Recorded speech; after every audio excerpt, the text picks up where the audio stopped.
Hello traders, good evening. இன்றைக்கி நம்மளோட market analysis ஆரம்பிக்கிறதுக்கு முன்னாடி நம்மளோட சப்ஸ்கிரைபருக்கு நான் ஒரு சின்ன ரிக்வெஸ்ட் வச்சுக்கணும். என்னென்னா, நம்மளோட யூடியூப் சேனலுக்கு போன வெள்ளிக்கிழமை மார்க்கெட் அனாலிசிஸ் வீடியோ ஒன்று போட்டிருந்தோம். தங்கம் வாங்கலாமா வேணாம்ட்டு முந்தானேத்து. அந்த வீடியோவுக்கு நம்மளோட ஒரு சப்ஸ்கிரைபர் 500 ரூபாய் அளவுக்கு பணம் அனுப்பியிருந்தார். இந்த 500 ரூபான்றது பெரிய தொகை. அவர் இது எதுக்காக வேணாலும் அனுப்பியிருக்கலாம். ஒன்று நம்மளோட ஃபண்டமெண்டல் அண்ட் டெக்னிக்கல் அனாலிசிஸ் கிளாஸுக்காக அதை பார்த்து ஏதாவது பிடிச்சி போய் அவங்க அனுப்பியிருக்கலாம். இல்லைனா நம்மளோட மார்க்கெட் அனாலிசிஸில் ஏதாவது ஒரு ஷேரை பார்த்து அதன் மூலிமா லாபம் சம்பாதிச்சதுக்கு ஒரு சின்ன கிராட்டிடியூட், ஒரு நன்றியாக அதை அனுப்பியிருக்கலாம். அப்படி இல்லைனா நம்ம தங்கம் $4000 $3900 இருக்கும்போது இதுக்கு மேலே விழுறதுக்கு சான்ஸ் கம்மிங்கன்னு சொன்னால் அங்கேருந்து ஒரு 17% பக்கத்தில் தங்கம் ஏறிடுச்சு. அதனால் கூட பணம் அனுப்பியிருக்கலாம். எனக்கு எக்ஸாக்டாக என்ன காரணம் தெரியல. ஸோ இந்த மாதிரி அனுப்பின உடனே எனக்கு என்ன சொல்கிறதுனே தெரியல. ஸோ அதனால தான் இந்த வீடியோவிலே ஃபஸ்ட்டே இதை சொல்கிறேன். இதுக்கு மேலே யாருமே இந்த மாதிரி பணம் அனுப்பாதீங்க. முதல்ல அவர் வடிவேல் அழகன் வடிவேலுக்கும் அண்ட் 4 மாதத்துக்கு முன்னாடி இதே மாதிரி நம்ம ஒரு லைவ் ஸ்ட்ரீம் பண்ணோம். அப்போ கலா $40 அனுப்புனாங்க. ஸோ இவங்க 2 பேருக்குமே ஃபஸ்ட்டு என்னோட தேங்க்ஸை சொல்லிக்கிறேன். அண்ட் நீங்கள் என் மேலே இருக்கக்கூடிய அன்பையும் ஆதரவையும் காட்டணும். எனக்கு ஒரு கிராட்டிடியூட், ஒரு நன்றியை தெரிவிக்கணுன்ற ஒரு விதமாக இதை நீங்கள் பண்ணியிருக்கீங்க. ஆனால் இது வேணாம். ஏன்னா நம்மளோட யூடியூப் சேனலை ஆரம்பித்தது காரணமே 2022 ஆரம்பிச்சுட்டு நடுவில் விட்டுட்டேன். டைம் பத்தாதனால வேலைக்கு போயிட்டு சாயங்காலம் தான் வரன்றதுனால விட்டுட்டேன்.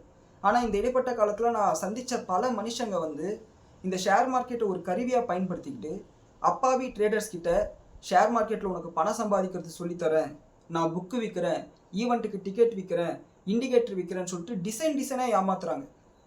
என் ஃப்ரெண்டே ஒருத்தன் இந்த மாதிரி ஆப்ஷன் செல்லிங்கை கற்றுக்கிறதுக்காக $50,000 கொடுத்து கற்றுக்கிட்டு 3 லட்ச ரூபா லாஸ் பண்ணான். அந்த ஆள் என்னமோ உலர் இருக்கான்னு சொல்லிட்டு அதை கேட்டுட்டு பண்ணி 3 லட்ச ரூபா லாஸ் பண்ணான். மொத்தம் 3 லட்ச ரூபா. கிட்டத்தட்ட 1.25 வருஷம் ஆக போகுது. இன்னமும் அந்த 3 லட்ச ரூபா அவன் ரெக்கவர் பண்ணிகிட்டே தான் இருக்கான். இன்னும் ரெக்கவர் பண்ணி முடிக்கல. ஸோ இந்த மாதிரி ஷேர் மார்க்கெட்டை ஒரு கருவியாக பயன்படுத்திட்டு அப்பாவி ட்ரேடர்ஸை ஏமாத்துறாங்கன்னு சொல்லிட்டு நம்ம தொடர்ந்து நம்ம வீடியோவில் பேசிகிட்டு இருக்கோம். இதை டிசைன் ஏமாத்துறாங்க. புக்கு விற்கிறது கூட நான் அதே தான் சொல்லுவேன். சில்ட்ரன்ஸ் ஃபினான்ஷியல் லிட்ரஸி புக் அப்படின்னு சொல்லிட்டு $2500 $1500 விற்கிறாங்க. நான் என்ன சொல்கிறேன், அந்த புக்கை ஒரு வீடியோவை போட்டால் வேலை முடிஞ்சதே. எல்லா குழந்தைங்களும் அதை ஃப்ரீயாக கற்றுப்பாங்களே. உண்மையாகவே குழந்தைங்க ஃபினான்ஸை பற்றி கற்றுக்கணும், உண்மைதான். ஆனால் அந்த ஒரு வீடியோவை போட்டால் வேலை முடிஞ்சது. எதுக்கு $2500 $1500 கொடுத்து விற்கணும்? $1500 மொத்தமாக அவங்களுக்கு வரப்போகிறது கிடையாது. புக்கை அந்த பிரிண்ட் பண்ணுறது, பேப்பர் காஸ்ட்டு, புக்கு விற்கிற கடைக்காரங்களுக்கு ஒரு லாபம், இதெல்லாம் போக பாதி காசு வந்தால் போதும். பாதி காசு தான் வரப்போகுது. ஸோ $1500 $750 வரத்துக்காக ஒரு அப்பாவி ட்ரேடர், உங்களை ஃபாலோ பண்ணக்கூடிய ஒருத்தர் நம்பி ஏதோ நம்மளோட வாழ்க்கை மாறிடும், ஷேர் மார்க்கெட்டில் பணம் சம்பாதிச்சு நம்ம குடும்ப கஷ்டத்தை தீர்த்துருவோம், நம்ம இப்போ போகிற வேலை கஷ்டமாக இருக்குது, ஓரளவுக்கு பணம் சம்பாதிச்சுட்டா நம்ம ஒரு அமைதியான வாழ்க்கையை வாழ்ந்துடலான்னு சொல்லிட்டு ஒரு ஆசையில் இருக்கக்கூடிய ஒரு மனுஷனை லிட்ரலாக அது ஏமாத்துற மாதிரி. ஸோ இதையெல்லாம் கொஸ்டின் பண்ணி தான் நம்ம வீடியோஸில் பல முறை பேசியிருக்கோம். நான் அடித்து சொல்லுவேன், இன்றைக்கி தேதிக்கு ஒரு 5700 சப்ஸ்கிரைபர் நம்ம சேனலில் இருக்காங்க. இந்த 5700 பேரில் யாருமே ஷேர் மார்க்கெட்டை கற்றுக்கிறேன்னு சொல்லிட்டு யார்கிட்டையும் காசு கொடுத்து ஏமாற மாட்டாங்க. ஷேர் மார்க்கெட்டை எந்த ஷேர் வாங்குறதுன்னு சொல்லுங்கன்னு சொல்லிட்டு காசு கொடுத்து யார்கிட்டையும் ஏமாற மாட்டாங்க. ஏன்னா நம்ம அதுக்கான எஜுகேஷனை கொடுத்துட்டோம். அதே மாதிரி நீங்கள் இண்டிவிஜுவலாக அசட் டைவர்சிஃபிகேஷன் பண்ணிட்டீங்கனாலே உங்களோட ரிஸ்க்கை குறைச்சிட முடியும். அதையும் நான் சொல்லியிருக்கேன். ஒரு போர்ட்ஃபோலியோவில் கோல்டை 20% வச்சுக்கிட்டீங்கனாலே ஆட்டோமேட்டிக்காக உங்களுக்கு ரிட்டர்ன்ஸ் வரும். எப்பயுமே போர்ட்ஃபோலியோவில் 20% கேஷ் மெயின்டைன் பண்ணிங்கன்னா மார்க்கெட்டே 50% இருந்தாலும் நீங்கள் தப்பிச்சிடுவீங்க. இது எல்லாத்தையுமே நான் சொல்லி கொடுத்துட்ருக்கேன். ஸோ இது எல்லாமே நான் சொல்கிறதுக்கான காரணம், நீங்களும் என்ன மாதிரி சாதாரண ரீட்டைல் ட்ரேடர் தான். உடனே இவன் $500 வேணான்னு சொல்கிறானே, இவனா அவ்வளோ பெரிய பணக்காரனான்னு கேட்டிங்கன்னா நான் அவ்வளோ பெரிய பணக்காரன் இல்லை. கிருஷ்ணகிரியில் இருக்கிற ஒரு சாதாரண மிடில் கிளாஸ் பையன், லோயர் மிடில் கிளாஸ் பையன். நான் வாடகை வீட்டில் தான் இருக்கேன். இன்னும் என்னோட 19வது வயசில் நான் வேலைக்கு போக ஆரம்பிச்ச போது என்னால் வாடகை கூட கொடுக்க முடியாத சூழ்நிலையில் தான் நான் இருந்தேன். நான் எந்த ஒரு மனுஷனுக்கும் நான் அநியாயம் நினைக்காதனால அந்த கடவுள் எனக்கு இன்றைக்கி இந்த அளவுக்கு ஒரு வாழ்க்கையை கொடுத்துருக்காரு. இன்னும் ஒரு 10 வருஷம் இதே மாதிரி காலையில் 6 மணிக்கோ 7 மணிக்கோ இருந்து நைட்டு 12 மணி 1 மணி வரையும் வேலை செஞ்சேன்னா இன்னொரு 10 வருஷத்தில் நான் இன்னும் நல்லா இருப்பேன். அதை நான் நம்புகிறேன். ஸோ கடவுளை வேண்டிக்கோங்க, ஹார்ட் ஒர்க் பண்ணுங்கள். அது மட்டும்தான் நம்மளோட வெற்றிக்கு ஒரே வழி. இந்த மாதிரி எனக்கும் கூட பணம் கொடுக்காதீங்க. நாளைக்கு நானே ஒரு பேராசைக்காரனா மாதிரி பணம் கொடுங்கன்னு சொன்னால் கூட கொடுக்காதீங்க. இதை நான் ஒரு ரிக்வஸ்ட்டாக சொல்கிறேன். அப்படி நீங்கள் எனக்கு உதவணும்னு நினச்சிங்கன்னா நீங்கள் பார்க்குற இந்த வீடியோக்கு ஒரு லைக் கொடுங்க, ஒரு கமெண்ட் பண்ணுங்கள், இந்த வீடியோ ஒரு 10 பேருக்கு ஷேர் பண்ணுங்கள். இதனால் உங்களுக்கு எந்த செலவும் ஏற்பட போகிறது கிடையாது. அந்த மாதிரி ஹெல்ப் பண்ணுங்கள். இந்த யூடியூப் சேனல் பெருசாச்சுன்னா நான் சந்தோஷப்படுவேன். ஏன்னா டெய்லி 5 மணி நேரம் 6 மணி நேரம் உழைக்கிறேன். எக்ஸ்ட்ராவாக 6 GB இன்டர்நெட் ஆகுது ஒரு வீடியோ போடுறதுக்கு. இந்த 6 GB இன்டர்நெட்டுக்கு எக்ஸ்ட்ராவாக நான் ரீசார்ஜ் பண்ணுறேன். இந்த உழைப்புக்கு, இந்த முதலீடுக்கு ஒரு காசு வந்துச்சுன்னா நான் அதை சந்தோஷமாக ஏற்றுப்பேன். ஆனால் இப்படி $500 $40 பெரிய பணம் தான், $500 பெரிய பணம் தான். அதை நான் உதாசீனப்படுத்தவே இல்லை. மறுபடியும் சொல்கிறேன், அந்த பணம் அனுப்புகிறவங்க வந்து என் மேலே இருக்கிற அன்பை தெரிவிக்கணும், காட்டணுன்றதுக்காக பண்ணுறீங்க. ஆனால் அப்படி பண்ணாதீங்க. முடிஞ்ச வரையும் உங்கள் வீட்டில் குழந்தைங்களுக்கு ஏதாவது வாங்கி கொடுங்க. ஏதாவது ஒரு நல்ல கம்பெனி ஷேரில் சும்மா ஷேர்ஸை வாங்கி விடுங்க. அது ஏறுதோ ஏறலையோ அப்படி நினச்சிட்டு விடுங்க. ஆனால் எனக்கு கொடுக்காதீங்க. நம்ம வீடியோஸ் கூட 35 நிமிஷம் வருது. ஆனால் அந்த 35 நிமிஷம் வீடியோவை நான் 4 வீடியோவை உடச்சி போடலாம்.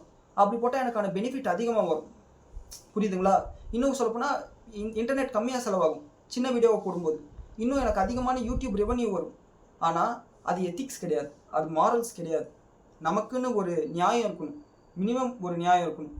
இப்போது பிரசிடென்ட் ட்ரம்ப் கூட அவரோட அதிகாரத்தை பயன்படுத்தி இன்சைடர் ட்ரேடிங் பண்ணுறாரு. அது நியாயம் கிடையாது.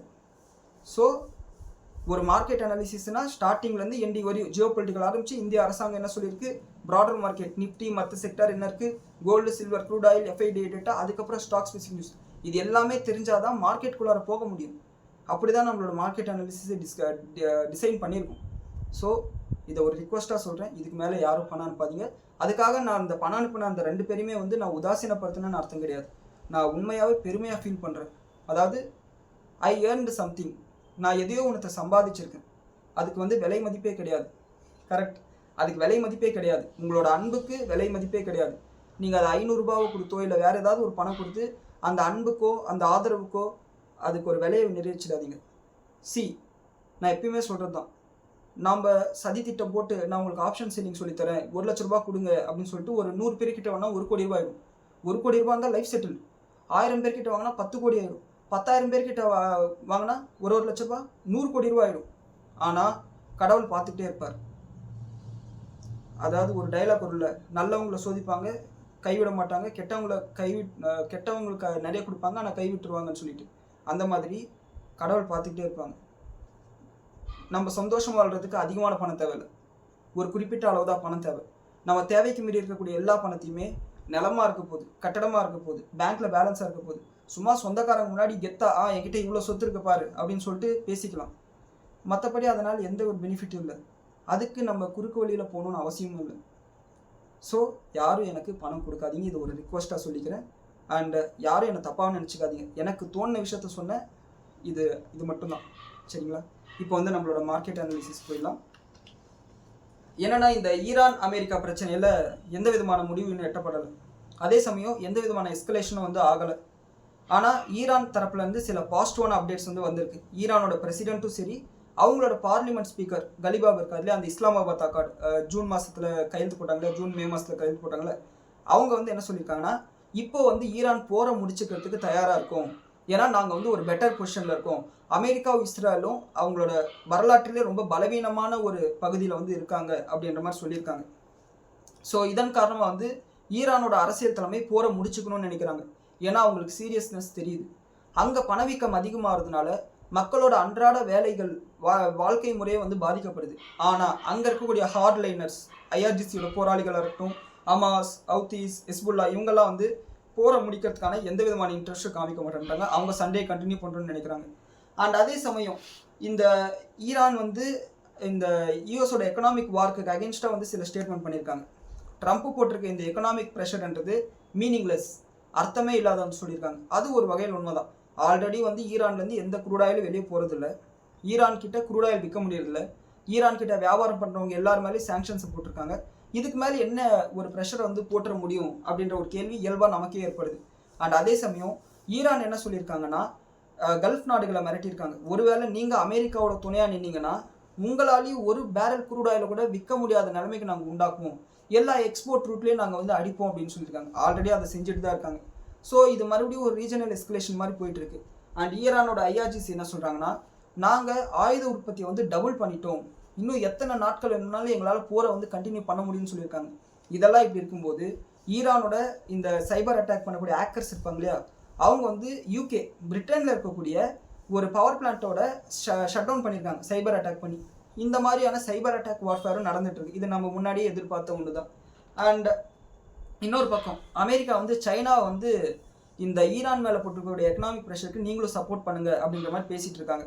இது ரொம்ப முக்கியமான நோட் பண்ண விஷயம்னா, சைனா இதுக்கு சப்போர்ட் கொடுக்கல. அண்ட் இதுவும் வந்து எந்த மாதிரி சூழ்நிலைன்னா, இப்போது ஆகஸ்ட் 23 அடுத்த மாதம் 23ஆம் தேதி சைனீஸ் பிரசிடென்ட் வந்து ஒயிட் ஹவுஸ்க்கு போக போகிறார். அதுவும் எந்த மாதிரியான காலகட்டத்தில் இது அமெரிக்கன் எலெக்ஷன் வந்து நவம்பர் மாதத்தில் வருது, மிட் டேர்ம் எலெக்ஷன். ஸோ இந்த காலகட்டத்தில் சைனீஸ் பிரசிடென்ட் போகிறாரு, அமெரிக்கா இந்த மாதிரி ஒரு ரிக்வஸ்ட் வந்து வைக்கிறாங்க. ஆனால் சைனா அதுக்கு மறுத்துருக்காங்க. நீங்கள் இந்த மாதிரி எக்கனாமிக் ப்ரெஷர் போடுறதுனால மிடில் ஈஸ்ட்டில் பிரச்சனை தீர்க்க முடியாது, ஈரானோட பேச்சுவார்த்தை நடத்துங்க அப்படின்ற மாதிரி சொல்லியிருக்காங்க.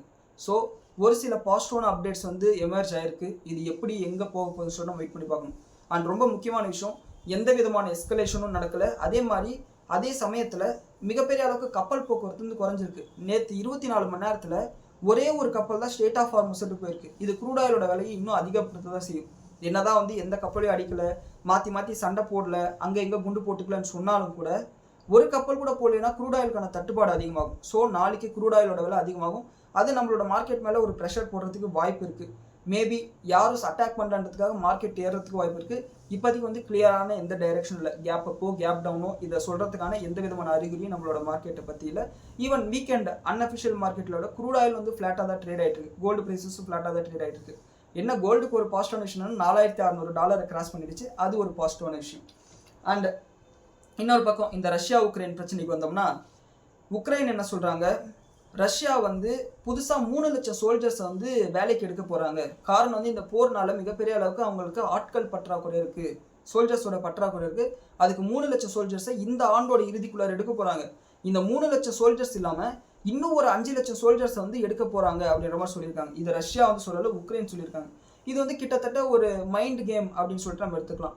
அதாவது எங்களை சமாளிக்க முடியாமல் இன்னும் போர் வீரர்கள் வந்து அதிகப்படுத்திகிட்டே இருக்காங்க. ரஷ்யாவுக்கு வந்து ஏகப்பட்ட உயிரிழப்புகள் வந்து அதிகமாயிட்டு இருக்கு, யாரும் வராதிங்கன்னு சொல்லிட்டு ரஷ்யர்களோட அந்த மென்டல் ஸ்டெபிலிட்டியை வந்து உருக்குலைக்கிறதுக்காக இது ஒரு வார் டாக்டிக்ஸாக கூட எடுத்துக்கலாம். இன்னொரு பக்கம் ரஷ்யா என்ன சொல்கிறாங்கன்னா, அமைதிக்கான எல்லா கதவுகளும் வந்து மூடப்பட்டுடுச்சு, தொடர்ந்து உக்ரைன் எங்கள் மேலே தாக்குதல் பண்ணிகிட்டே இருக்காங்க. ஸோ இதுக்கு மேலே தாக்குதல் பண்ணுறது தான் ஒரே ஒரு வழின்னு சொல்லிட்டு அவங்களும் சொல்லியிருக்காங்க. அந்த பக்கம் வந்து பிரச்சனை அதே மாதிரி தான் போயிட்டுருக்கு. ஸோ இதுதான் வந்து இப்போதைக்கு ஜியோ பொலிட்டிக்கலாக இருக்கக்கூடிய விஷயம். அண்ட் நம்மளோட இந்திய அரசாங்கத்துக்கிட்டேருந்து சில அப்டேட்ஸ் வந்துருக்கு. என்னென்னா, இந்த சர்க்கரையோட விலை வந்து அதிகமாகிட்டே இருக்குது. அண்ட் அது மட்டும் இல்லாமல் நான் போன மாதம் நான் சக்கரை வாங்கும்போது $44 வாங்கினேன் கிருஷ்ணகிரியில். அண்ட் இப்போ என்ன ஏறி இருக்குன்னு தெரியல. ஆனால் இந்த ஒரு மாதத்தில் 16% வந்து விலை ஏறி இருக்கான். விச் மீன்ஸ் கிட்டத்தட்ட 1 கிலோ சக்கரை $50 போயிருக்கணும் ரிப்போர்ட் சொல்கிறது. ஆனால் என்ன விலைன்னு சொல்லிட்டு நமக்கு தெரியல. மேக்ஸிமம் நாங்கள் ரேஷனில் வந்து சக்கரை வாங்கிடுறோம். அது போக எப்போயாவது 1 கிலோன்ற மாதிரி வாங்குவோம் வெளியில். ஸோ இப்போ மார்க்கெட்டில் என்ன விலைன்னு தெரியல. நான் மார்க்கெட்டுக்கு போனேன்னா, கடைக்கு போனேன்னா நான் பார்த்து சொல்கிறேன். அண்ட் இந்த மாதிரி விலை ஏற்றினதுக்கு காரணம் என்னென்னு பார்த்தீங்கன்னா, இயல்பாகவே வந்து இந்தியாவில் வந்து 343 லேக், அதாவது 343 லட்சம் மெட்ரிக் டன் அளவுக்கு சர்க்கரையோட உற்பத்தி இருக்கும். இதில் கிட்டத்தட்ட 15% அளவுக்கு சர்க்கரையோட உற்பத்தி குறைஞ்சிருக்கு. அதாவது 306 லேக் மில்லியன் டன்ஸ் அளவுக்கு சர்க்கரையோட உற்பத்தி வந்து குறைஞ்சிருக்கு. கிட்டத்தட்ட 37 லட்சம் டன்ஸ் வந்து குறைஞ்சிருக்கு அப்படின்னு சொல்லியிருக்காங்க. இதை மேனேஜ் பண்ணுறதுக்காக தான் வெள்ளிக்கிழமை மார்க்கெட் அனாலிசிஸ் நம்ம பார்த்துருந்தோம். கவர்மெண்ட் வந்து கிட்டத்தட்ட 10 லட்சம் டன் அளவுக்கு சர்க்கரைக்கான இறக்குமதி வரியை வந்து வேவ் ஆஃப் பண்ணியிருக்காங்க. ஸோ இந்த மாதிரி பண்ணுறதுக்கான முக்கியமான காரணம் வந்து சர்க்கரையோட விலையை வந்து கட்டுப்பாட்டுக்குள்ளார கொண்டு வரணும்னா, அண்ட் கவர்மெண்ட்டு சில ரெஸ்ட்ரிக்ஷன் போட்டிருக்காங்க. பெரிய பையர்ஸ், இந்த ஜூஸ் ஃபேக்ட்ரி, இந்த கன்ஃபெக்ஷனரிஸ், இவங்களாம் இருக்காங்க இல்லையா, சாக்லேட் செய்கிறவங்களாம் இருக்காங்களே, இவங்கெல்லாம் வந்து 15 நாளைக்கு அவங்களுக்கு தேவையான சர்க்கரையை மட்டும்தான் இருப்பு வச்சுக்கணும். நீங்கள் பாட்டுக்கு 6 மாதத்துக்கு தேவையான சர்க்கரையை வந்து வாங்கி வச்சுக்கூடாது. இப்போ நம்மளே சர்க்கரை விலை ஏறுதானே என்ன பண்ணுவோம், போய் ஒரு 2 கிலோ வாங்கி போப்பா, மார்க்கெட்டுக்கு போகிறோம், கடைக்கு போகிறோம், ஒரு 2 கிலோ 3 கிலோ சேர்த்து வாங்கிட்டு வா அப்படின்ற மாதிரி பிளான் பண்ணுவோம் இல்லையா. அது மாதிரி பெரிய பையர்ஸ் வாங்கினாலும் இன்னும் அது ஆர்டிஃபிஷியலாக ப்ரைஸை வந்து அதிகரிக்குன்ற ஒரு காரணத்தினால சர்க்கரையோட விலை வந்து அதிகமாக இருக்கும் அப்படின்னு சொல்லியிருக்காங்க. ஸோ வரும் நாட்களில் வந்து இது எப்படின்னு சொல்லிட்டு பார்க்கணும். இன்னொன்று, பருவமழை பொய்த்து போனதோட ஒரு விளைவாகவும் சர்க்கரையோட உற்பத்தி வந்து குறைஞ்சிருக்கு. அண்ட் கவர்மெண்ட் என்ன சொல்கிறாங்கன்னா, எத்தனால்னால வந்து சர்க்கரையோட வந்து உற்பத்தி குறையல அப்படின்ற மாதிரி சொல்கிறாங்க. எத்தனாலும் ஒரு பார்ட் ப்ளே பண்ணுறதுல மாற்று கருத்து இல்லை. அண்ட் இன்னொரு பக்கம் டெல்லி, மும்பை, பெங்களூர், சென்னை, கேரளா, இங்கே எல்லா இடத்துலையுமே வந்து சாதாரண காய்ச்சல் வந்து பன்னி காய்ச்சல் வரையும், பன்றி காய்ச்சல்ன்றது நான் 7th ஸ்டாண்டர்ட் 8th ஸ்டாண்டர்ட் படிக்கும்போது ரொம்ப ஃபேமஸாக இருந்தது. ஸ்கூலெல்லாம் லீவ் விட்டாங்க. ஸோ அதாவது வைஎஸ்ஆர் ராஜசேகர் ரெட்டி இருக்கார் இல்லையா, பக்கத்தில் ஆந்திராவில் முன்னாள் முதலமைச்சர், அவர் வந்து ஏர்கிராஃப்ட் கேரியரில் வந்து இறந்தார் அந்த வருஷம் நினைக்கிறேன், 7வது படிக்கும்போது. ஸோ அந்த காய்ச்சல் வந்து கிட்டத்தட்ட 1700 பேர் அளவுக்கு ரிப்போர்ட் பண்ணியிருக்காங்க அப்படின்ற மாதிரி சொல்லியிருக்காங்க டெல்லியில். அண்ட் அது மட்டும் இல்லாமல் மும்பை, பெங்களூர், சென்னை, கேரளாவில் சில சளி, ஜுரம் அதெல்லாம் இருக்குது. இன்னொன்று, பருவமழை காரணத்தினால எல்லாருக்குமே காய்ச்சல் கொடுக்கும். எனக்கு கூட 2 நாள் முன்னாடி மழையில் நினைச்சதுனால காய்ச்சல் வந்தது. ஸோ அது வரது சகஜம் தான். ஸோ முடிஞ்ச வரைக்கும் எல்லோரும் மாஸ்கோ இல்லை கொஞ்சம் சேஃப்டி ப்ரிகாஷன்ஸோடு கொஞ்சம் இருங்க. முக்கியமாக குழந்தைங்களை கொஞ்சம் பத்திரமா பார்த்துக்கோங்க. அண்ட் அடுத்து, ஜேபி மார்கன் வந்து நிஃப்டியோட டார்கெட்டாக வந்து 30,000 பாயிண்ட்ஸ் போகும் அப்படின்ற மாதிரி சொல்லியிருக்காங்க. அதாவது பேஸ் கேஸ், ரொம்ப நார்மலான கேஸ்ன்னு பார்த்தோம்னா கூட நிஃப்டி வந்து 27,000 பாயிண்ட் போகும். அதே வந்து புல் கேஸ் பார்த்தோம்னா நிஃப்டி வந்து 30,000 பாயிண்ட் போகும். ஒருவேளை பியர் கேஸ்னா 20,500 வரையும் போகிறதுக்கு வாய்ப்பு இருக்குன்னு சொல்லியிருக்காங்க. இது பார்க்கும்போது ஒரு ஃபேமஸ் யூடியூபர் இருக்காரு. அவர் வந்து இப்படி தான் சொல்லுவார், நிஃப்டி வந்து ஒன்று 30,000 போகும்னு சொல்லுவார் ஒரு வாரம், இன்னொரு வாரம் 20,000க்கு போகுதுன்னு சொல்லுவார். ஸோ அதுதான் ஞாபகம் வருது. அண்ட் சில பேர் வந்து ஃபிக்ஸடாக வந்து நிஃப்டி 18,000க்கு போகும்னு சொல்லிட்டு சொல்லுவாங்க. ஸோ அந்த மாதிரி சொல்லுவாங்க. இவங்க வந்து எல்லாத்தையும் சேர்த்து கொடுத்துருக்காங்க. இவங்க நிஃப்டிக்கான புல் கேஸ் தான் 30,000 போகும்னு சொன்னது காரணம் என்னன்னா, நிஃப்டி 50ல் இருக்கக்கூடிய 58% கம்பெனிஸ் வந்து மிகப்பெரிய அளவுக்கு லாபத்தை வந்து ரிப்போர்ட் பண்ணியிருக்காங்க. ஜேபி மார்கனோட எஸ்டிமேட்டை பீட் பண்ணுற அளவுக்கு லாபத்தை வந்து ரிப்போர்ட் பண்ணியிருக்கிறதா சொல்கிறாங்க. அது ஒரு பாசிட்டிவ் விஷயமா பார்க்குறாங்க. இன்னொன்று என்னென்னா, இந்தியாவோட ஸ்டாக் மார்க்கெட் வந்து ரொம்ப வருஷமாக வந்து கிட்டத்தட்ட 2 வருஷமாக வந்து அண்டர் வேல்யூட் இருக்குது. இதுதான் நான் ஏற்கனவே சொன்னது உங்களுக்கு. 2018 ஒரு கிரைசிஸ் வந்தது, அதுக்கப்புறம் ஒரு நல்ல ரேலி வந்தது. 2023 அதாவது 2021 இந்த ரஷ்யா உக்ரைன் போர்ல இருந்து இந்த 22 வரையும் வந்து பார்த்தோம்னா பெரிய அளவுக்கு வந்து ஏறலை. 2023-24 மிகப்பெரிய அளவுக்கு மார்க்கெட் ஏறினது. ஸோ 2021 கடைசியில் தான் இந்த ரஷ்யா உக்ரைன் போர் பிரச்சனைலாம் ஆரம்பிக்குது. ஸோ அதே மாதிரியான ஒரு புல்ரன் வரத்துக்கு நிறைய வாய்ப்பு இருக்குது. இது ஏற்கனவே பல நாட்களாக சொல்லியிருக்கோம். ஜேபி மார்கனும் அதை சொல்லியிருக்காங்க. நாம் ஸ்டே இன்வெஸ்டடாக இருப்போம். மார்க்கெட் ஏறாத சமயத்தில் ஒரு 10% 15% ரிட்டர்ன் எடுத்தால் கூட, மார்க்கெட் இந்த மாதிரி 30% 40% இருக்கும்போது ஆட்டோமேட்டிக்காக நம்மளோட போர்ட்ஃபோலியோ ஏறாதான் போகுது. ஸோ அதுவும் வந்து நமக்கு லாபம் அமைய போகுது.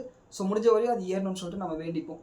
அண்ட் அடுத்து ஜேபி மார்கன் என்ன சொல்கிறாங்கன்னா, financial, industrial, infrastructure, power and electrical equipment, auto, defence செக்டாரில் பாசிட்டிவாக இருக்கிறதாகவும், ஐடி செக்டாரில் நாங்கள் அந்தளவுக்கு பாசிட்டிவாக இல்லை அப்படின்னு சொல்லியிருக்காங்க. அண்ட் இவங்க வந்து சொல்கிறத வந்து தண்ணியில் தான் எழுதி வைக்கணும். அடுத்த வாரமே மாற்றி பேசுகிறதுக்கு வாய்ப்பு இருக்குது. நான் வந்து ஐடி செக்டார் வந்து இப்போ சீப்பாக இருக்குன்னு சொல்லிட்டு நான் நம்புகிறேன். இது இன்னும் 2 வருஷத்தில் விலையேறினா கூட எனக்கு போதுமான அளவுக்கு ரிட்டர்ன் கிடைச்சிடும். அதுதான் ஐடி செக்டாரில் என்னோட வியூ. அதாவது HDFC bank, ITC, IT sector இது எல்லாமே பீட் டவுன் பண்ணிட்டாங்க, பயங்கரமாக போட்டு அடிச்சிட்டாங்க. இதுக்கு மேலே அடிக்கிறதுக்கு எதுவுமே கிடையாது. அதுதான் என்னோட பாயிண்ட் ஆஃப் வியூ.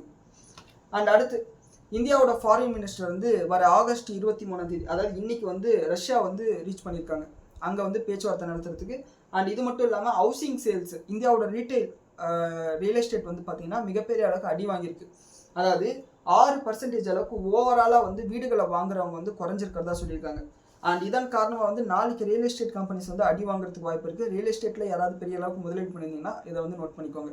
அண்ட் குறிப்பாக இவங்க என்ன சொல்கிறாங்கன்னா, பூனேயில் இந்த சேல்ஸ் வந்து 21% குறைஞ்சிருக்குன்றும், அகமதாபாத்தில் 20% அளவுக்கு குறைஞ்சிருக்குன்றும், பெங்களூர் சிட்டியில் வந்து 9% அளவுக்கு குறைஞ்சிருக்கிறதா சொல்லியிருக்காங்க.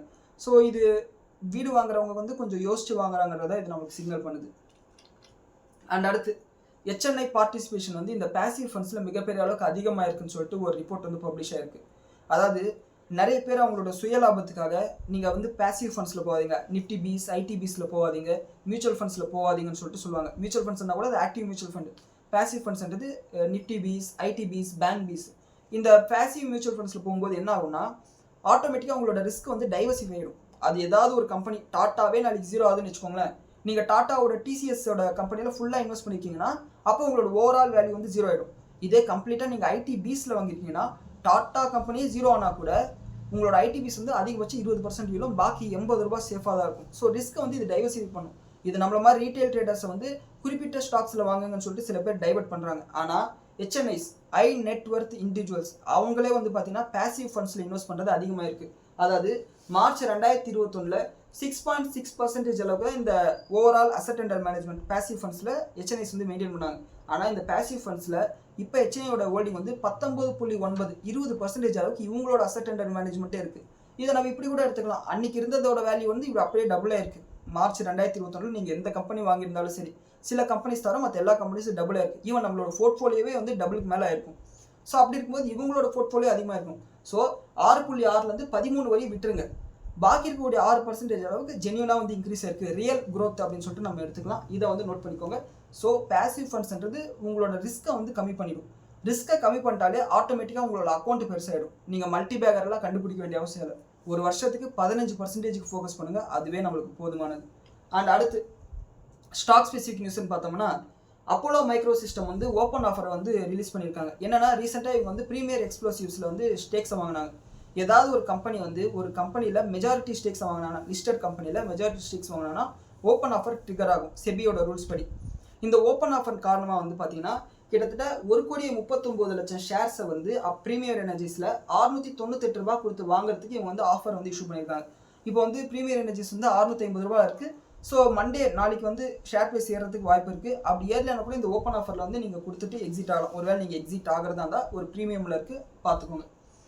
அண்ட் பவர் கிரிட்டுக்கு வந்து குஜராத்லேருந்து ஒரு பவர் டிரான்ஸ்மிஷன் கான்ட்ராக்ட் கிடச்சிருக்கு. இந்த டிரான்சாக்ஷன் கான்ட்ராக்ட் எது கீழே கிடச்சிருக்குன்னா டேரிஃப் பேஸ்டு காம்படேட்டிவ் பிட்டிங் அந்த கேட்டகரி கீழே கிடச்சிருக்கு. அண்ட் இதன் காரணமாக வந்து 823 கோடி ரூபாய் அளவுக்கு ஆனுவல் டேரிஃப் வந்து உங்களுக்கு கிடைக்கிறதுக்கு வாய்ப்பு இருக்குது. 6500 ரினியூவபிள் பவருக்கான பவர் டிரான்ஸ்மிஷன் ஆர்டர் இது build own operate and transfer பேசிஸில் வந்து நடக்க போகிறதா சொல்லியிருக்காங்க. இது பவர் கிரிட் டிரான்ஸ்மிஷனோட ஷேர் ஹோல்டர்ஸ் வந்து நோட் பண்ணிக்கோங்க. அண்ட் அடுத்து வண்டர்லா ஹாலிடேஸ் இருக்கு இல்லையா, அவங்களுக்கு வந்து ஜிஎஸ்டி டிபார்ட்மெண்ட் வந்து ஷோகாஸ் நோட்டீஸ் வந்து கொடுத்துருக்காங்க. அதாவது 15 கோடி ரூபாய் மதிப்புள்ள டேக்ஸ் நோட்டீஸை கொடுத்துருக்காங்க. ஸோ இதுக்கான கேஸ் வந்து நடக்க போகுது. இந்த வண்டர்லாவோட ஷேர் ஹோல்டர்ஸ் நோட் பண்ணிக்கோங்க. அண்ட் அது மட்டும் இல்லாமல் சில பேமெண்ட்ஸை வந்து கம்மியாக கட்டியிருக்கிறதாவும் சில நோட்டீஸ் வந்து இவங்க வந்து ரிசீவ் பண்ணியிருக்காங்க. இதையும் நோட் பண்ணிக்கோங்க. அண்ட் அடுத்து பூனாவாலா ஃபின்கார்ப் வந்து இவங்களோட எம்ப்ளாயிஸ் வந்து இசாப்ஸை வந்து கொடுத்துருக்காங்க. 63,468 ஈக்விட்டி ஷேர்ஸ்க்கான எம்ப்ளாயி ஸ்டாக் ஆப்ஷன் வந்து கொடுத்துருக்காங்க. அண்ட் இது வந்து இவங்களோட இஷ்யூ கேபிட்டல் பெய்ட் அப் ஷேர் கேபிட்டல் வந்து இன்க்ரீஸ் பண்ணியிருக்கு. இந்த பெய்ட் அப் கேபிட்டல் இந்த ஷேர்ஸை வந்து அவங்க யூஸ் பண்ணும்போது இந்த ஷேர் கேபிட்டல் எப்படி மாறுன்றதை நம்ம நேற்று தான் வந்து இன்னைக்கு காலையில் தான் வந்து ஷேர் ஹோல்டர் ஈக்விட்டி கேபிட்டல் சேஞ்சஸ்ன்னு சொல்லிட்டு ஒரு ஃபண்டமெண்டல் அனாலிசிஸில் 9வது கிளாஸ் போட்டிருக்கோம். அதை பார்த்தீங்கன்னா உங்களுக்கு கிளியராக புரியும். இதை பூனாவாலா ஃபின்கார்போட ஷேர் ஹோல்டர்ஸ் இதை நோட் பண்ணிக்கோங்க. அண்ட் இது வந்து கிட்டத்தட்ட 300 ரூபாய் கீழே இருக்கும்போது நான் வாங்கி அதுக்கப்புறம் விற்றுட்டேன். ஒரு 480 ரூபா விற்றுட்டேன். இப்போ ரீசெண்டாக மறுபடியும் 400 உடச்சது. ஆனால் அப்போ வாங்குறதுக்கு என்கிட்ட காசு இல்லை. மற்ற ஃபண்ட்ஸில் மற்ற ஸ்டாட்ஸில் வந்து இன்வெஸ்டடாக இருந்தது. இன்னொன்று எஃப்என்டோவில் வந்து எனக்கு கொஞ்சம் M2Mக்காக தேவைப்பட்டதுனால நான் வந்து இன்வெஸ்ட் பண்ணலை. ஸோ மறுபடியும் ஏதாவது சான்ஸ் கிடைச்சா பார்க்கலாம். இப்போ 500 ரூபாய்க்கு மேலே இருக்குன்னு நினைக்கிறேன். அண்ட் அடுத்து டிக்ஸான் டெக்னாலஜிஸ்க்கு ஒரு பாசிட்டிவான விஷயம் என்னன்னா, சைனாவில் இருக்கக்கூடிய ஸ்மார்ட் ஃபோன் கம்பெனிஸ் எல்லாம் மிகப்பெரிய அளவுக்கு இப்போ இந்தியாவை சார்ந்து இருக்காங்களாம் மொபைல் மேனுஃபேக்சரிங்க்கு. அதாவது விவோவோட ஃபோனில் வந்து 34% அளவுக்கு இந்தியாவிலேருந்து தான் உற்பத்தி ஆக போகுது. அதே மாதிரி ஓப்போவோட ஃபோனில் 23% அளவுக்கு இந்தியாவிலேருந்து தான் உற்பத்தி ஆக போகுது. அதே மாதிரி ரியல்மியில் வந்து 35%, ஒன் ப்ளஸ்லேருந்து 32% வந்து இந்தியாவிலேருந்து உற்பத்தி செஞ்சு உலகம் ஃபுல்லாக போகுதுன்னு சொல்லிட்டு சொல்லியிருக்காங்க. எனக்கு என்னன்னா, வெளியூர்காரனுக்கு மேனுஃபேக்சர் பண்ணி கொடுக்கறதுக்கு நம்ம ஊருக்காரனே ஏதாவது ஒரு பிராண்ட் ஆரம்பிச்சோன்னா நம்ம எல்லாருமே தரமான மொபைலை வாங்கிக்கலாம், இன்னும் கம்மியான விலைக்கு வாங்கிக்கலாம். அப்படியே அதே விலைக்கு வாங்கினா கூட நம்மளோட கவர்மெண்ட்டுக்கு வந்து டேக்ஸ் கிடைக்கும். ஸோ என்ன பண்ண போகிறேன்னு தெரியல. அம்பானியாச்சும் இது இறங்கணும். அண்ட் ஓரளவுக்கு நல்லாவும் இருக்கணும் ஃபோன். ஏன்னா இப்போ நான் வந்து விவோ ஃபோன் தான் யூஸ் பண்ணுறேன். இதுக்கு முன்னாடி நான் ஒரு விவோ ஃபோன் யூஸ் பண்ணியிருந்தேன். அது 5 வருஷம் வச்சுருந்தேன். அது வந்து ரொம்ப கம்மி, 6700 ரூபாய் அவ்வளோதான் கொடுத்து வாங்கினேன். அது வந்து 4G ஃபோன் தான். இது வந்து கிட்டத்தட்ட 11,800 ரூபாய் இந்த ஃபோன். இந்த ஃபோன் வந்து எதுக்கு இந்த அளவுக்கு விலை அதிகம்னா, அதே 6000-7000 பேஸில் தான் நான் வாங்கியிருப்பேன். ஆனால் 5G செட் ஆகிற மாதிரி வாங்கணும்னு சொல்லிட்டு இது வாங்கினதுனால 11,800 ரூபாய் பக்கத்தில் வந்தது. இது வாங்கி கூட கிட்டத்தட்ட 2 வருஷம் ஆகிடுச்சு. ஸோ விவோ வந்து ஓரளவுக்கு நல்லா லைஃப் வருது. ஸோ மற்ற ஃபோன் பற்றி எனக்கு தெரியல. ஸோ நம்ம ஊருக்காரனே ஏதாவது ஒரு பிராண்ட் ஆரம்பித்தா நல்லாயிருக்கும். அண்ட் அடுத்து ஐபிஓன்னு பார்த்தோம்னா 2 ஐபிஓ வந்து இந்த வாரம் வந்து லாஸ்ட் டேட்டாக இருக்குது. ஒன்று ஆர்குமெண்ட் என்டர்பிரைசஸ். இங்கே வந்து இந்த கோல்டு சில்வரை வாங்கி அதை வந்து விற்கக்கூடிய ஒரு வியாபாரத்தை பண்ணுறாங்க, டிஸ்ட்ரிபியூஷன் பிஸ்னஸ் பண்ணுறாங்க. அண்ட் இவங்களோட ஆப்ரேட்டிங் ப்ராஃபிட் மார்ஜின் ரொம்ப நேரோவாக இருக்குது. ஆனால் டெப்ட் வந்து ரொம்ப கம்மியாக இருக்குது. ப்ராஃபிட்டபிலிட்டி ரேஷியோஸ் வந்து நல்லாவே இருக்குது. அதாவது ROI வந்து 50%, ROC 40% இருக்குது. இன்னொரு PE ரேஷியோ வந்து 20% மெயின்டைன் பண்ணுறாங்க. ஸோ இது ஓரளவுக்கு நல்ல ஒரு வேல்யூவேஷன் வந்து இவங்களோட கிரே மார்க்கெட் ப்ரீமியமும் வந்து கிட்டத்தட்ட 48% இருக்குது. ஸோ இதை அப்ளை பண்ணுறதுக்கு வந்து ஆகஸ்ட் 25 லாஸ்ட் டேட், வர செவ்வாய்க்கிழமை. ஸோ பாருங்கள், கிரே மார்க்கெட் ப்ரீமியம் 48% இருக்குது.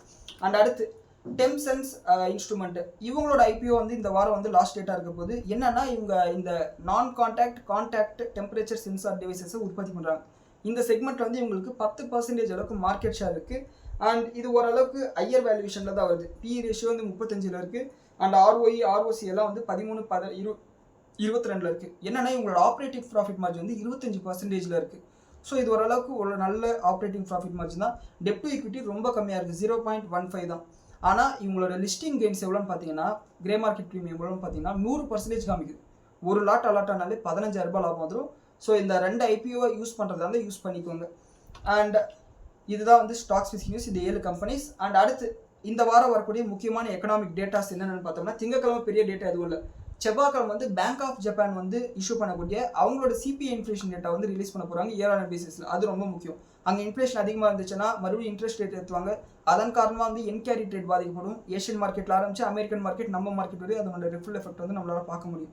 ஸோ செவ்வாய்க்கிழமை காலையில் பேங்க் ஆஃப் ஜப்பானோட அந்த டேட்டா வந்து நம்ம பார்க்கணும். அண்ட் செவ்வாய்க்கிழமை சாயங்காலம் வந்து யூஎஸில் ADP எம்ப்ளாய்மெண்ட் சேஞ்சஸ் டேட்டா வரப்போகுது. அதாவது ப்ரைவேட் செக்டாரில் என்ன டேட்டா அப்படின்னு சொல்லிட்டு வரப்போகுது. இது வந்து இன்ட்ரெஸ்ட் ரேட் மேலே ஒரு இம்பாக்டை உண்டாக்குன்னு சொல்லிட்டு கோல்டு ப்ரைஸஸில் ஒரு வயலண்டான மூவ் இருக்கிறதுக்கு வாய்ப்பு இருக்குது. கோல்டு இன்வெஸ்டர்ஸ் இதை நோட் பண்ணிக்கோங்க.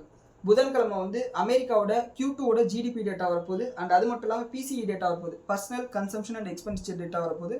இதை பொறுத்து வந்து அங்கே இன்ட்ரெஸ்ட் ரேட் மேலே ஒரு டிசிஷன் எடுக்க போகிறோம். அண்ட் வழக்கம் போல புதன்கிழமை நைட் வந்து அமெரிக்காவோட க்ரூட் ஆயில் இன்வென்ட்ரி டேட்டா வரப்போகுது. அது க்ரூட் ஆயிலில் ட்ரேட் பண்ணுறவங்க கொஞ்சம் ஃபோக்கஸ் பண்ணிக்கோங்க. அண்ட் வியாழக்கிழமை வந்து initial jobless claims data America வரப்போகுது. ஃபோர்காஸ்ட் என்னன்னா 2,08,000 பேருக்கு வந்து வேலை இருக்காது அப்படின்ற மாதிரி ஒரு எஸ்டிமேஷன் இருக்குது. இந்த எஸ்டிமேஷனோட அதிகமான பேருக்கு வேலை இல்லைன்னு சொல்லிட்டு வந்தால் கோல்டு ப்ரைஸஸ் ஏறும். ஏன்னா அதிகமான பேருக்கு வேலை இல்லைன்னா இன்ட்ரெஸ்ட் ரேட் ஏற்ற மாட்டாங்க. அதிகமான பேருக்கு வேலை இல்லாமல் போய் கம்மியான பேருக்கு தான் வேலை இல்லைன்னு சொன்னாங்கன்னா இன்ட்ரெஸ்ட் ரேட் இருக்குது, அப்போ கோல்டு ப்ரைஸஸ் விழும். ஸோ கோல்டு இன்வெஸ்டர்ஸ் இந்த டேட்டாவை பார்க்கணும். அண்ட் ரொம்ப முக்கியமாக வந்து இந்த வாரம் வந்து ஜாக்சன் ஹோல் சிம்போசியம் இருக்குது. அதாவது உலகத்தில் இருக்கக்கூடிய பல்வேறு சென்ட்ரல் பேங்க்ஸோட கவர்னர்ஸும் சேர்மன்ஸும் வந்து ஒரு இடத்துல கூடி பேசுவாங்க. அதாவது US federal reserve, bank of England, European central bank, நம்மளோட ரிசர்வ் பேங்க் ஆஃப் இந்தியா, அப்புறம் இவங்க சைனாவோட central bank, bank of Japan, bank of Australia, எல்லா சென்ட்ரல் பேங்க்கோட முக்கியமான தலைகளும் வந்து கூடி பேசி ஒரு முடிவு எடுப்பாங்க. இப்போ உலகத்தை வந்து என்ன பண்ணலாம் அப்படின்ற மாதிரி.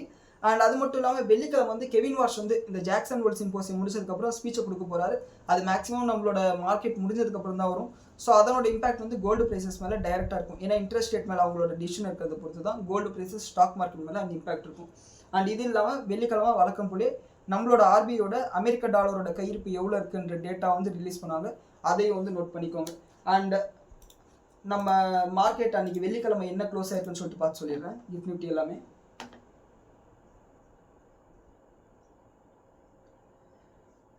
வெள்ளிக்கிழமை நம்மளோட கிஃப்ட் நிஃப்டி வந்து கிட்டத்தட்ட ஃப்ளாட் க்ளோசிங் தான் இருக்குது. அதாவது அன்னைக்கு அமெரிக்கன் மார்க்கெட் நடந்துட்டு இருக்கும்போது கிட்டத்தட்ட 80 பாயிண்ட் அளவுக்கு கேப் அப்னு சொல்லிட்டு இண்டிகேட் பண்ணது. லாஸ்ட் ஒரு 1 ஹவர் 1 மணிக்கு மேலே வந்து பார்த்தீங்கன்னா மறுபடியும் ஒரு செல் ஆஃப் வந்துருச்சு. அண்ட் நாளைக்கு எப்படி இருக்க போகுதுன்னு சொல்லிட்டு இன்னும் யாருக்கும் கிளியரான பிக்சர் இல்லை. ஏன்னா எஸ்கலேஷன் ஆகலை, டிஎஸ்கலேஷன் ஆகலை, அதே சமயம் கப்பல் எதுவும் போகலை. அண்ட் ஈரான் தரப்புலேருந்து சில பாசிட்டிவ் ஸ்டேட்மெண்ட் வரதுனால இது என்ன நடக்க போகுதுன்னு சொல்லிட்டு யாருக்கும் தெரியாது. அண்ட் கோல்டு ப்ரைஸஸ் எடுத்துக்கிட்டோம்னா $4,602 இருக்குது. $4,640 வரைக்கும் போச்சு. அன்றைக்கி இன்டர்டே அமெரிக்கன் மார்க்கெட் இருக்கும்போது $30 வரைக்கும் போச்சு. ஸோ மறுபடியும் வந்து ஒரு செல் ஆஃப் இருந்தது. அதான் ஒரு மணி 12:30 மணிக்கு மேலே மறுபடியும் ஒரு செல் ஆஃப் இருந்தது. மேபி வீக்கெண்ட் ஃபேராக இருக்கலாம். And American market tau Jones வந்து 1% பாசிட்டிவாகவும், நாஸ்டாக் வந்து 0.25% பாசிட்டிவாகவும், S&P 500 வந்து 0.5% அளவுக்கு பாசிட்டிவ் முடிஞ்சிருக்கு. அந்த க்ரூட் ஆயில் எடுத்துக்கிட்டோம்னா $93.6 வந்து முடிஞ்சிருக்கு. ஸோ க்ரூட் ஆயில் அதே இடத்துல தான் $93 to $94 இருக்குது. ஸோ இதுதான் இந்த வாரம் எப்படி இருக்க போகுதுன்னு கூடிய மார்க்கெட் அனாலிசிஸ். அண்ட் இந்த வீடியோ பற்றின உங்களோட கருத்துக்களை கீழே கமெண்ட்டில் சொல்லுங்கள். நன்றி, வணக்கம், ஜெய் ஹிந்த்.